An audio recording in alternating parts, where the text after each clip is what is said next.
हाय। Everything okay? Yes, start करें। शुरू करिए।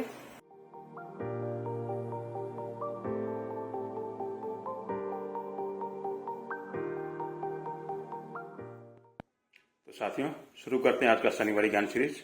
मैं रंजीत जैन। आज अपने डिस्कस करेंगे, एक तो निफ्टी के ऊपर अपडेट आपको दे दूंगा, फिर अपने डिस्कस करेंगे साल 2025 के अंदर मार्केट का बिहेवियर क्या रह सकता है और कौन कौन से सेक्टर ऐसे हैं जो कि आउट परफॉर्म कर सकते हैं। इन सब पर अपने डिस्कशन करेंगे, लेकिन उससे पहले एक स्टैंडर्ड डिस्क्लेमर। आपके साथ में जो कुछ भी डिस्कस कर रहा हूँ, आपसे जो भी शेयर कर रहा हूँ, वो केवल एजुकेशन पर्पज के लिए है। इन्वेस्टमेंट आपको करना हो या डिसमैनेजमेंट आपको करना हो, उसके लिए आप अपने फाइनेंशियल एडवाइजर से संपर्क करें। तो साथियों, सबसे पहले अपने डिस्कस कर लेते हैं कि निफ्टी का अपडेट क्या है। तो साथियों, स्क्रीन पर मैं निफ्टी का चार्ट शेयर कर रहा हूं आपके साथ, डेली क्लोजिंग वाला। देखिए, शुक्रवार के दिन निफ्टी जहां पर क्लोज हुई, ये आप देखिए, ये जो अपना रेसिस्टेंस जोन है यहीं पर क्लोज हुई।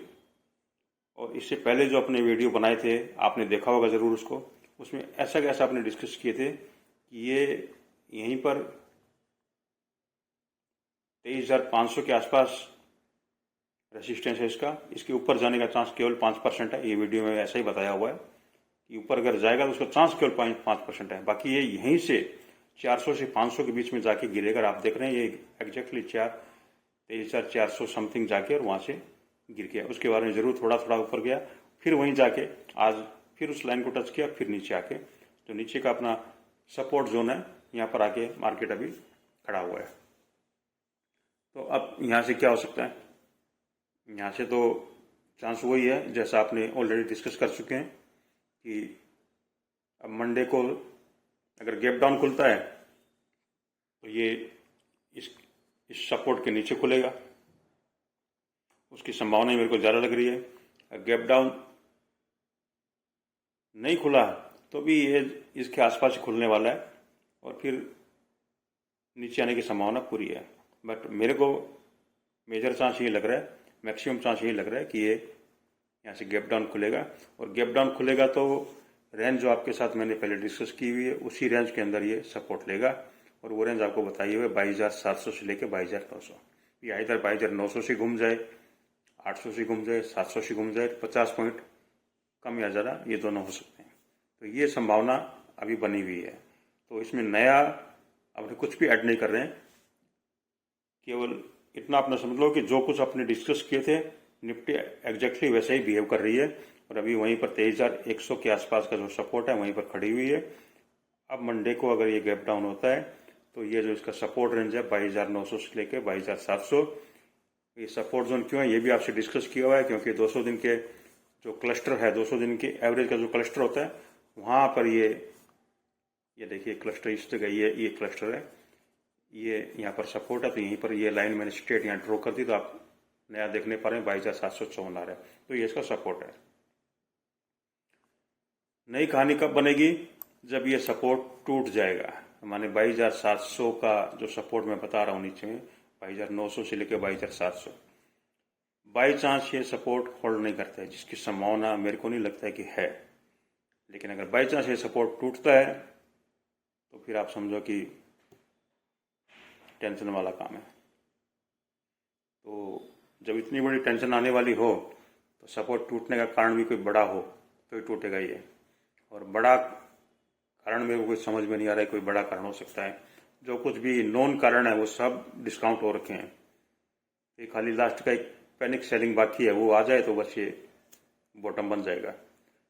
अब नया कारण एक ही हो सकता है कि बजट जो कि हम लोग को लगता है ठीक ठाक आना चाहिए, तो वहां पर कोई डिसअपॉइंटमेंट बड़ा हो जाए, कोई ऐसा उसमें नया इनपुट डाल दें जो कि मार्केट को एकदम ही पसंद नहीं आए, तो ही ये सपोर्ट जो आप चार्ट पे देखने पा रहे हैं ये सपोर्ट टूटेगा। अदरवाइज ये सपोर्ट टूटने का चांस नहीं है। तो अपने आशा करते हैं कि सोमवार को और मैक्सिमम मंगलवार ओपनिंग में मार्केट अपना बॉटम बना लेगा। टाइम जोन का भी मैंने आपसे डिस्कस किया था पिछले वीडियो में। टाइम जोन भी 27 तारीख का बताता था मेरे को, तो मंडे को 27 तारीख है। टाइम जोन भी ये बोल रहा है कि 27 तारीख को बॉटम बनना चाहिए, प्लस माइनस एक दिन आप समझ सकते हो सकता है ऐसा, ये संभावना है, ये फाइनल नहीं है। लेकिन ये संभावना मैं बता रहा हूँ तो पूरा रिसर्च करके आपको बता रहा हूँ। अब साथियों, अपने थोड़ा डिस्कस कर लेते हैं कि 2025 किस तरह का ओवरऑल रहने वाला है, क्या संभावना है 2025 में। ये बहुत इम्पोर्टेंट है जानना, कि अपने अभी तक जो देखे हैं 2024 दिसंबर तक, या उससे पहले अपने जाए तो सितंबर अक्टूबर तक, वो एक बुल फेज में मार्केट था। जो 2020 के क्रैश के बाद में जो बुल फेज शुरू हुआ था, वो बुल फेज कंटिन्यू कर रहा था। उस बुल फेज का एक पर्टिकुलर जोन सितंबर महीने में अपने चार्ट पे देखें तो 26,200 जो बनाया था, ये 26 सितंबर को बनाया था। तो 26 सितंबर को जो टॉप बना वो एक सिग्निफिकेंट टॉप है। उसके बाद में मार्केट अब करेक्शन में है। पहले मार्केट बुल फेज में था, उसके अंदर जो भी करेक्शन आती थी, यानी जो भी डिक्लाइन होती थी, वो करेक्टिव डिक्लाइन होती थी, और उसके बारे में वापस से नया ही लगता था। अपने वही लगातार देखते हैं, जब भी मार्केट गिरा, ये देखे, जब भी मार्केट गिरा उसके बाद नया ही बना, जब भी मार्केट गिरा उसके बाद नया ही बना, फिर मार्केट गिरा फिर नया ही बना। ये हुआ बुल फेज में जो करेक्टिव डिक्लाइन आती है, वो आप देख नहीं पाए थे अब तक। लेकिन 26 सितंबर के बाद में क्या हुआ, मैंने 26 सितंबर के टाइम भी ये बताया था कि अपने अब मेजर डिक्लाइन में प्रवेश कर रहे हैं, और इसमें बड़ा पेन अपने को होने वाला है। पुराना वीडियो आप निकाल के देखेंगे तो उसमें सब मिल जाएगा। वहां पर ये जो आप चार्ट में देखने पर ये टॉप बना, उसके बाद में आप ये, अब ये करेक्टिव डिक्लाइन नहीं है, अब ये पूरा एक डिग्री डिक्लाइन हम लोग बोलते हैं, ये डिग्री डिक्लाइन हो रहा है। हमारी जो तेजी का फेज था वो खत्म हो गया, अब यहाँ से मंदी का फेज शुरू हुआ है।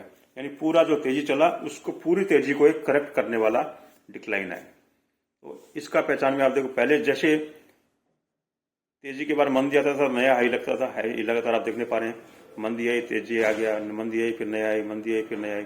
तो यहाँ से आप देखिए रिवर्स हो गया। देखिए ये मंदी आई, उसके बाद में ऊपर करेक्टिव, पहले डिक्लाइन होता था, यहाँ पर करेक्टिव राइज हो रहा है। ये देखिए आप, ये डिक्लाइन आई, ये करेक्टिव राइज आई, उसके बाद क्या नया लो बना, फिर ये करेक्टिव राइज आई, फिर नया लो बना, फिर करेक्टिव राइज आई, फिर नया लो बना, फिर करेक्टिव राइज आई, ये घूमते फिरते फिर नया लो बना। आप समझ रहे हैं, पहले का फेज था बुल फेज, उसमें हर डिक्लाइन के बारे में नया हाई बन रहा था, और ये है मंदी वाला फेज, इसमें हर डिक्लाइन के बाद में जो भी करेक्टिव राइज आती है फिर नया लो बन रहा है।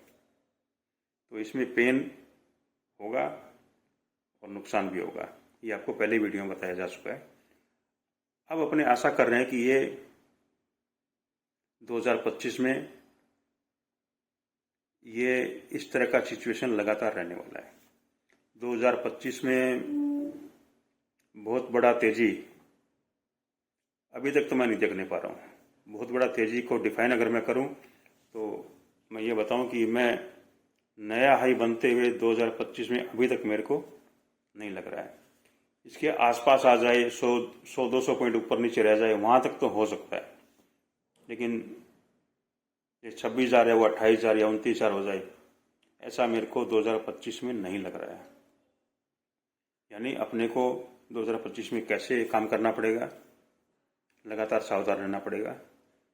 जब भी एक सिग्निफिकेंट राइज आए तो उसके अंदर जो भी शेयर बढ़ गए हैं उसके अंदर प्रॉफिट बुक करना पड़ेगा, क्योंकि कोई भी तेजी टिकाऊ होने वाली नहीं है।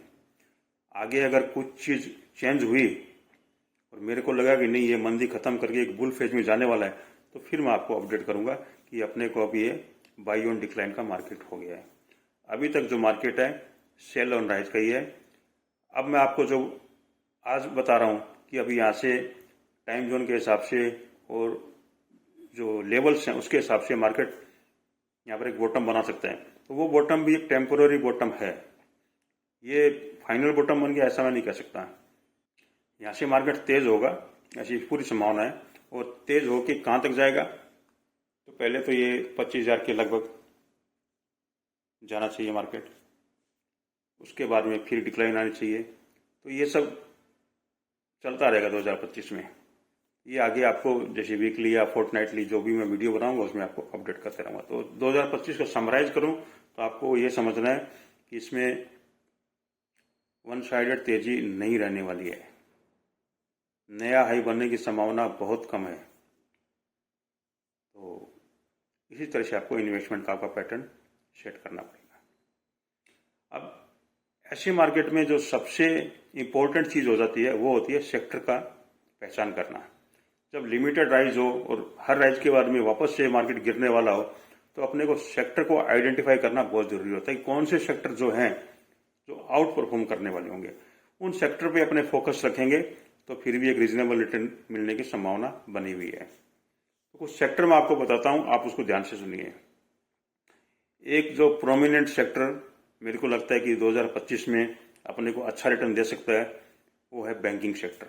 Banking and non banking finance company जो है, ये सेक्टर मेरे को 2025 में ठीक लग रहा है।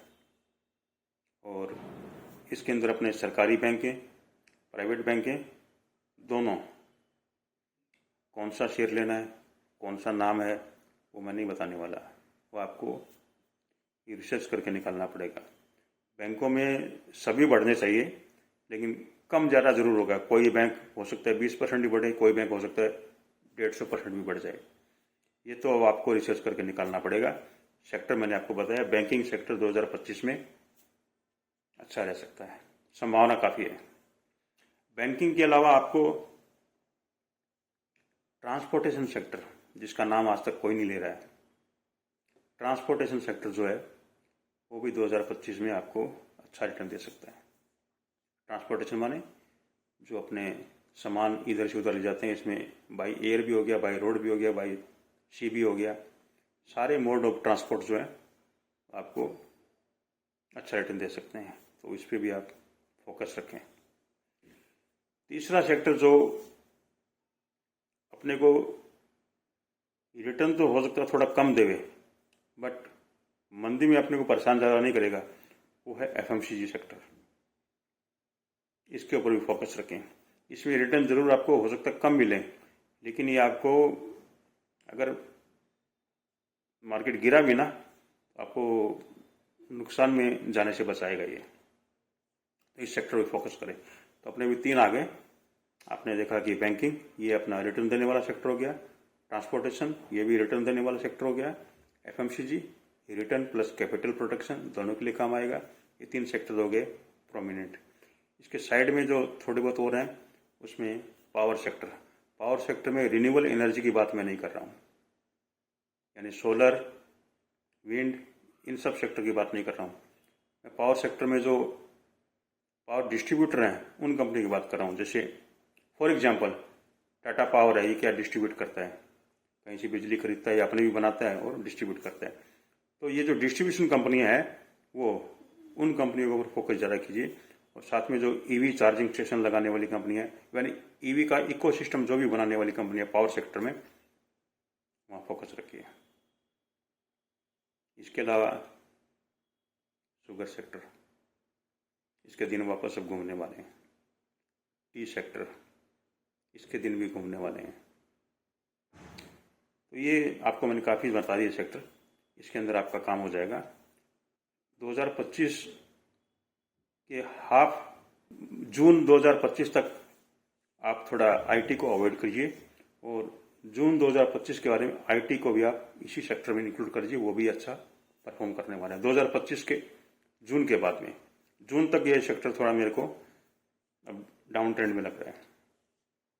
इसके अलावा मेडिकली जो साउंड कंपनियां हैं उनके अंदर भी फोकस रखें, वो भी आपको रिटर्न देने की क्षमता रखती हैं। और सेक्टर तो काफ़ी हैं बट सारे तो डिस्कस नहीं हो सकते। तो इन सेक्टर के ऊपर आप फोकस करके 2025 के अंदर इन्वेस्ट करेंगे तो मंदी और वोलेटाइल रहते हुए भी आपको अच्छा रिटर्न मिलने की पूरी संभावना है। तो साथियों, ये था मेरा 2025 के लिए क्या आउटलुक है वो, प्लस सेक्टर कौन से आउट परफॉर्म कर सकते हैं उसके बारे में आपसे डिस्कस किया और निफ्टी पर आपको एक अपडेट दिया। आशा करता हूँ आपको मेरा एनालिसिस पसंद आया होगा। यदि पसंद आया तो शेयर कीजिए, लाइक कीजिए और सब्सक्राइब कीजिए। Thank you very much.